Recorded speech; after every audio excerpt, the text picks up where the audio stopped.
Halo, Assalamualaikum teman-teman. Perkenalkan, nama saya Linda Melania. Yuk belajar sejarah bareng saya. Sebelumnya, kita sudah belajar tentang demokrasi liberal.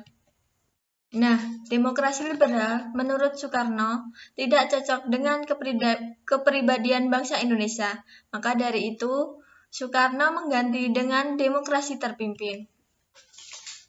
Apa saja sih latar belakang yang menyebabkan Insinyur Soekarno mengubah demokrasi liberal menjadi demokrasi terpimpin? Yang pertama, dari segi politik, kegagalan konstituante dalam menyusun Undang-Undang Dasar baru untuk menggantikan Undang-Undang Dasar sementara 1950.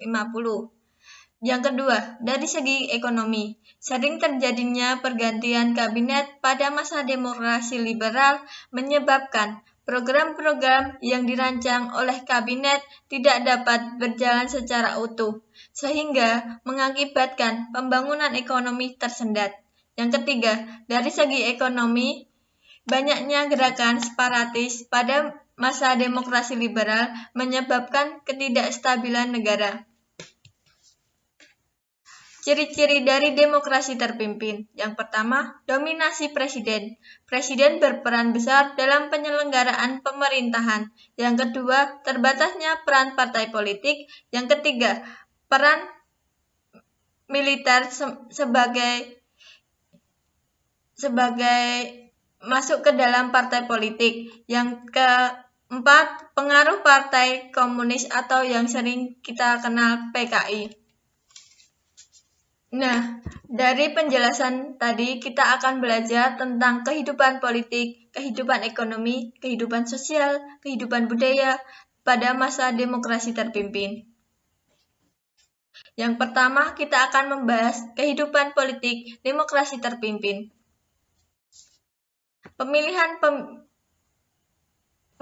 umum pada tahun 1955, yaitu pemilihan umum legislatif pertama. Pada pemilihan umum ini dibagi menjadi dua tahapan.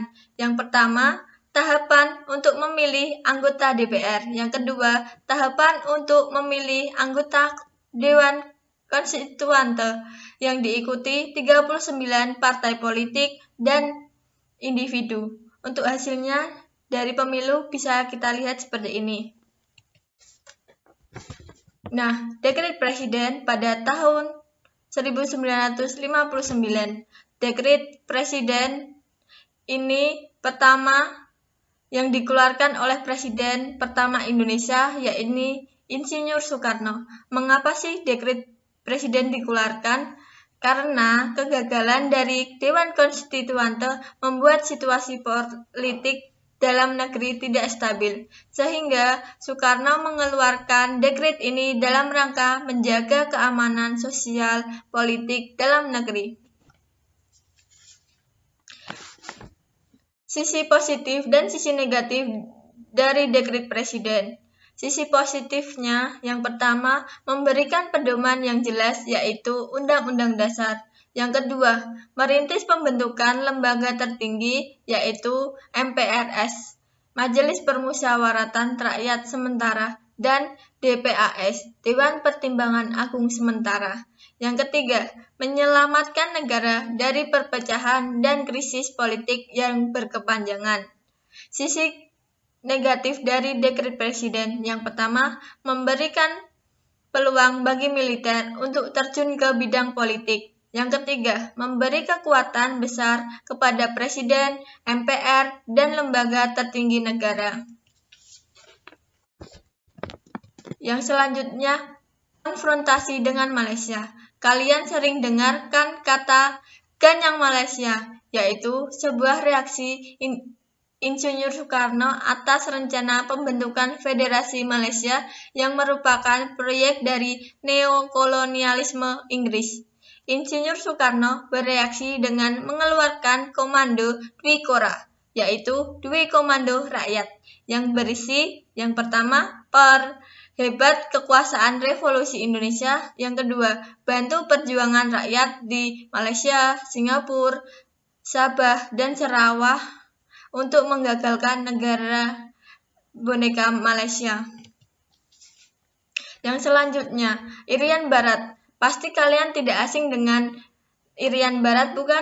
Pada awalnya, Irian Barat merupakan wilayah jajahan Belanda dan bagian dari kesatuan pulau-pulau di Indonesia dalam Hindia Belanda. Namun, ketika penyelenggaraan kemerdekaan Indonesia, Irian Barat belum diserahkan di dalamnya. Hal ini menyebabkan pemisahan Indonesia dengan Belanda.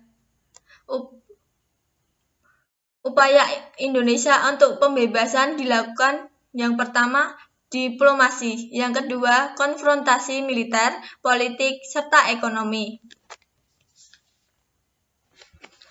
Setelah bangsa Indonesia berupaya untuk pembebasan Irian Barat, dibentuklah Operasi Trikora, yaitu Tri Komando Rakyat, yang dilancarkan Indonesia untuk menggabungkan wilayah Papua bagian barat yang berisi: pertama, gagalkan pembentukan negara Papua bikinan Belanda. Yang kedua, kibarkan Sang Merah Putih di Irian Barat, tanah air Indonesia. Yang ketiga, bersiaplah untuk mobilisasi umum guna mempertahankan kemerdekaan dan kesatuan tanah air dan bangsa. Yang selanjutnya, penentuan pendapat rakyat, yaitu untuk menentukan status daerah bagian barat Pulau Papua antara milik Indonesia atau milik Belanda. Tahapan yang ada di PPRA ini dibagi menjadi 3 tahapan. Yang pertama, membahas cara penyelenggaraan. Yang kedua, memilih anggota Dewan Musyawarah PPRA. Yang ketiga, tahapan inti, yakni PPRA itu sendiri, yang dilaksanakan pada tanggal 14 Juli 1969 yang dilaksanakan di Merauke sampai tanggal 4 Agustus 1965 yang dilaksanakan di Jayapura. Yang kedua, kita akan belajar tentang kehidupan ekonomi pada masa demokrasi terpimpin. Nah, kondisi ekonomi Indonesia pada saat ini sangatlah buruk. Maka Insinyur Soekarno menggunakan langkah sebagai berikut. Yang pertama, devaluasi mata uang rupiah, merupakan penurunan nilai mata uang terhadap mata uang asing. Yang kedua, menekan laju inflasi, di mana kekacauan partai politik yang terjadi sebelumnya pada tahun 1959 yang dibarengi adanya inflasi menyebabkan daya beli masyarakat merosot tajam, maka pemerintah membuat kebijakan ini. Yang ketiga, pembangunan nasional, menciptakan perekonomian bersifat nasional. Yang ketiga, kita akan belajar tentang kehidupan sosial pada masa demokrasi terpimpin. Kehidupan sosial pada masa demokrasi terpimpin ini tidak terlepas dari visi misi Insinyur Soekarno untuk bangsa Indonesia, yaitu menciptakan suatu pemerintahan yang adil bagi seluruh rakyat Indonesia. Memang cita-cita beliau sangat bagus dan luar biasa, akan tetapi idealisme yang tidak sesuai dengan realita menyebabkan masa kepemimpinannya dalam bidang sosial ini gagal, dan terutama dalam bidang sosial ini.